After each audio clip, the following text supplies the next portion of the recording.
The following is intended for mature audiences. Viewer discretion is advised.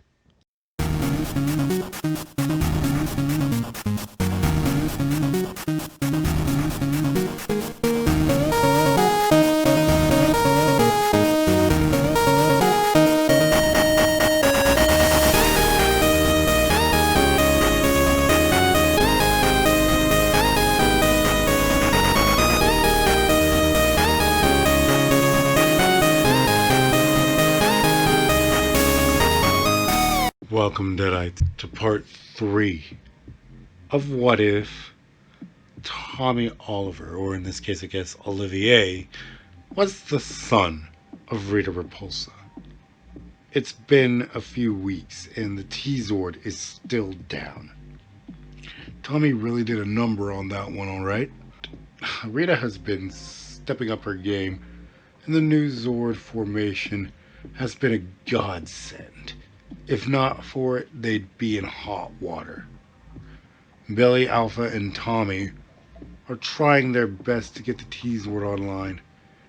They just can't seem to pinpoint what the problem is. Jason is feeling down, but Tommy has also been showing him how to give the Dragonzord basic commands, should he be put in a state where he cannot use him. The Dragonzord has a slight level of sentience to it, so if Jason is lacking, he can pick up the slack. But I'm sure you're wondering about the Dragon Dagger. Tommy worked on a spell that allows Jason to summon it when it isn't in use by him. Of course, it was a rather slow-going experience. Jason has no experience in magic, so that venue is out. The spell itself is linked to his power coin to the Dragon Dagger, so he can call it when Tommy wasn't using it once again, and thus summon the Dragonzord. This is, of course, would only really be useful in a situation where Tommy has been rendered ineffective in combat. In most cases, Tommy's plans had plans. He knows his mother is up to something, but he doesn't exactly know what at the moment. Fade to the library where Billy was engaged in an animated conversation with Sabrina, the woman we know as Scorpina. I read that series you suggested. I even watched its movie adaptation. The books were great, Billy, but the movie... Billy sighed. Yeah, I know, Sabrina. It had potential, but it was so forced and meshed together that it was just plain old sad. Now, I'm sure you're curious what series they're talking about, and, well, I'm sad to say it, but they're talking about Aragon. I'll leave it at that before I go into a rant. Billy had taken a liking to Sabrina. She was bright and charismatic. She could also be around just about any man she wanted, but she seemed to enjoy Billy's company as much as he hers, that is. The two were becoming steadfast friends. At first this was merely the angle that Scorpina was playing, but she has come to genuinely see Billy as a friend. This is only going to hurt the longer she draws it on, but she hasn't had a friend like Billy in ages. The last person she felt this strongly about was Drakenov himself. Of course, she knows it won't escalate to that level, Billy's preference and whatnot. The two kept their discussion going while Billy was working on his term paper. Now, her fans know better than go near her when she's talking to Billy. Besides, they like how she smiles when they're talking. Time went by and Billy had to leave to work on the T-Zord. Billy, of course, would make sure he wasn't followed. Then he'd teleport to the command center. There he goes again to work on that sword. Draken must have really done a number on it. Perhaps I should make my move soon. I'm sorry, Billy, but it appears our friendship shall be coming to an end soon. A few of you might be wondering why Rita hasn't said anything to Scorpina about her actions. Well, to be blunt, she has no idea. Scorpina knows how to hide from Rita, and so her actions are hers and hers alone. Even if she taught Tommy how to do that, Rita would still have an edge on scrying for him since, well, they share a familiar connection. But back to the point. The boys were working on the T-Zord and making great headway for once. He seemed to be reacting now. Jason was calmly nodding his head. He was happy that his Zord was functioning, but now further tests needed to be done to see if he was combat ready. Alright guys, it's morphin' time! Dragon Zord! Mastodon! Pterodactyl! Triceratops! Saber-toothed tiger! Tyrannosaurus! They had done simulations, and they came up positive, but a simulation is just that, a simulation. So the plan here is for the Megazord to be formed, and then Tommy will stress test it by, well, attacking it lightly. Megazord sequence initiated. Alright guys, let's do this! Megazord activated. The Dragon Zord and the Megazord are engaged in light grappling, and the Megazord seem to be doing well. Tommy steps it up to heavier attacks, and it still takes. The T-Zord is back in action. Hey Jason. Jason stops Tommy. Thomas Olivier. If the next words out of your mouth are about how sorry you are, I will smack you so hard Rita will feel it. Stop apologizing, man. You've more than made up for it in my book. Meanwhile, in Rita's lair on the moon, she felt a chill down her spine and slightly sneezed. She had no idea what that was about, but it felt weird and she didn't like it.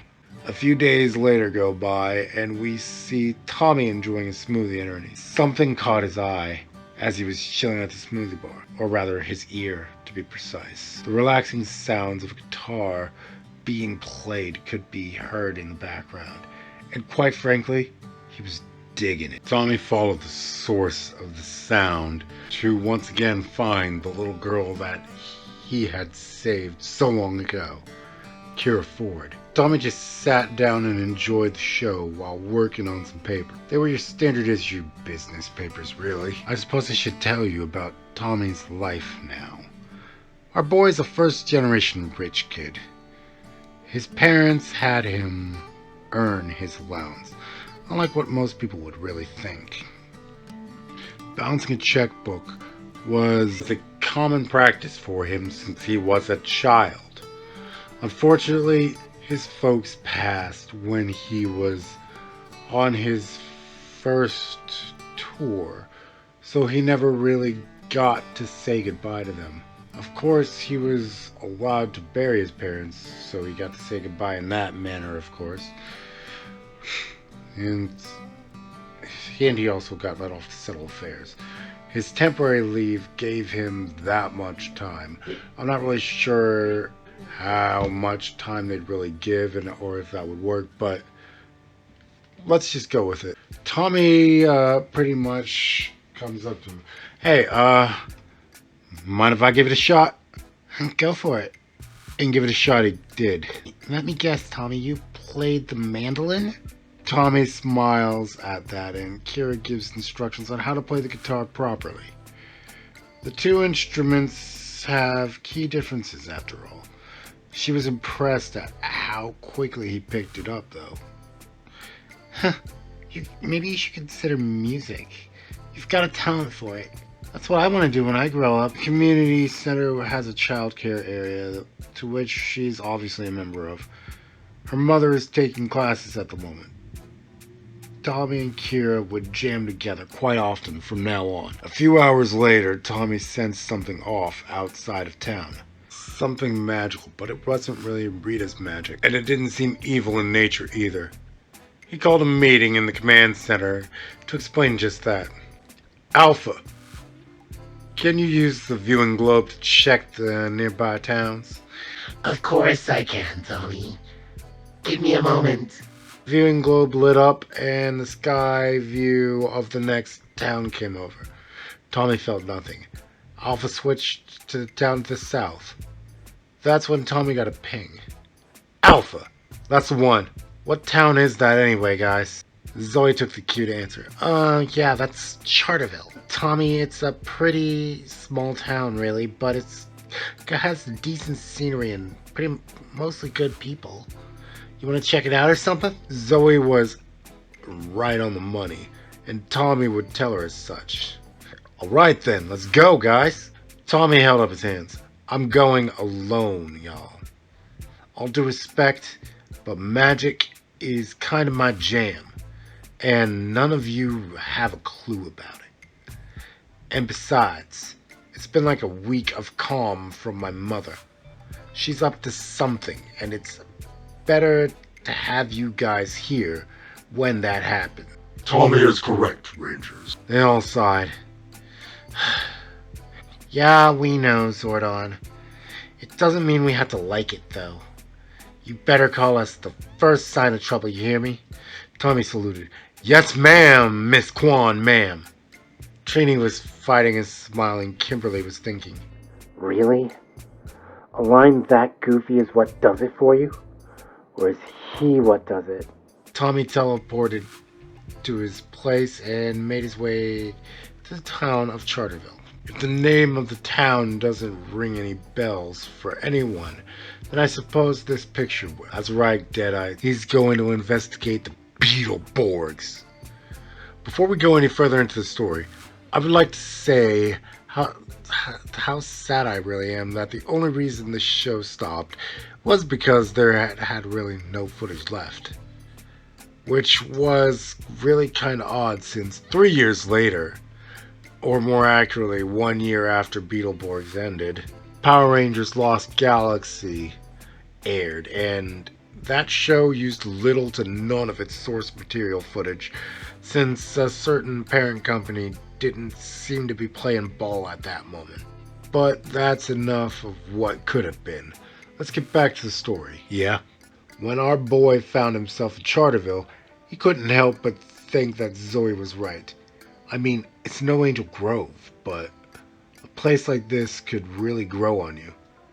As he was taking in the sights, he could feel the familiar chill of the magic he was tracking. It's definitely in this town. For some odd reason, Tommy found himself in the local comic shop and ran right into Nano. To which, I'm sorry OG fans, I'm gonna tone down the 90s feel to her since it's 2020. Nano's still the cool grandma though. Ah, crap! I am so sorry, ma'am. I wasn't paying attention. Here, let me help you. Tommy helps Nano up, picks up the dropped pile of comics, sorts them out, and puts them where they go. Well, I'll be a gentleman and a scholar. That's quite nice of you. Then Nano noticed the tattoo on Tommy's right arm. It shook his hand. A ranger, huh? How long did you serve? Tommy gave a smile. I gave my nation 8 years of my life, and I don't regret a second of it. But I had other things to do beyond the army. Oh, where are my manners? Olivier, Thomas, but my friends call me Tommy. Then the handshake ended. Folks around here call me Nano. It's a pleasure to meet you, Thomas. Tommy politely asked Nano to call him Tommy, and she did so. Tommy was having a nice chat with Nano about the things he had seen in the world. That he could really tell her about, that is, since a good chunk of those memories are highly classified. And Nano would listen with open ears and amazement. Tommy had really gotten around after all. However, somewhere in the chat, 3 teenagers showed up. Yes, I'm aging them up since I've aged up the Power Rangers as well to a point. I mean, Tommy's like 26, so why not? Tommy noticed the glow of magic around them. It was plain and obvious for him to see, but it wasn't exactly coming from them, or more accurately, it was melded to them. Okay, Tommy. Looks like it's time for some basic recon. Tailing 3 teenagers was the easiest thing he's ever really done. He had the Rangers fooled for months after all, and he was also a Ranger in 2 different ways. No one knew he was following them, and he managed to blend in as a tourist. He eventually tailed them straight to Hillhurst Mansion, and that is where things got weird. Tommy could see the magic emanating from the place. It was really drenched in it. Whoever or whatever the source of power that had attached itself to those kids was, it definitely called this place home. That's when Tommy saw a werewolf lunge at the girl, and he acted without hesitation. Whoa there, Fido! No dog treats for you! Tommy made a leaping kick to Wolfgang's chest. Mums and Fangula came to Wolfgang's defense, but Tommy notices something. You're not screaming. These guys aren't threats, are they? The crew shake their heads. Tommy takes one look at the pipe organ and puts 2 and 2 together with the signature he's been feeling. All right, Phantasm, get out here and explain yourself. Why do these kids have your magic all over them? Flabber comes out and is about to say something, but an attack happens. Since Tommy showed that he's clearly in the know of the mystical world, the 3 do their thing. Beetle Blast! Once he saw that, Tommy decided to do the same. It's morphin' time! Dragon Zord! Zordon summons the Rangers and informs them of Tommy's morph right on cue. The Beetleborgs were able to handle their half, but Rita's monster was proving to be too much for Tommy alone. Command Center, I need battle mode now! Rita's gonna team up. I'm sure some of you are thinking, what about the Mega Dragonzord? We're not quite there yet. As the Rangers desperately try to take out this foe, more Magnivore jets are deployed, and it seems to be a problem for our heroes. Luckily, the Beetleborgs arrived and managed to finish their end of the part to assist the Power Rangers. The Power Staff eventually landed home on its target, and our heroes took the day. Barely. That was close, guys. The Rangers and Borgs shake hands. Don't be strangers, Beetleborgs. If you ever need our help, we're just a town over. Heh, the same goes for you, Power Rangers. Drew lets out. Now, this is a touching moment, which is captured on video, and of course, Rita sees it. Damn you, Power Pest! Foiled again! Rita screamed as she went on a rampage. Vexor, of course, curses the Beetleborgs as well. How do you like that little team up and the ramifications of this universe? Who knows? You might even get even more heroes out there. If you liked that, let's get a United States smash on that like button. If you're not subscribed, consider going full cowling with that subscribe button. And let's go plus ultra with the notifications. Ring that bell, baby. Rest easy, Deadites. And remember, the night is ours.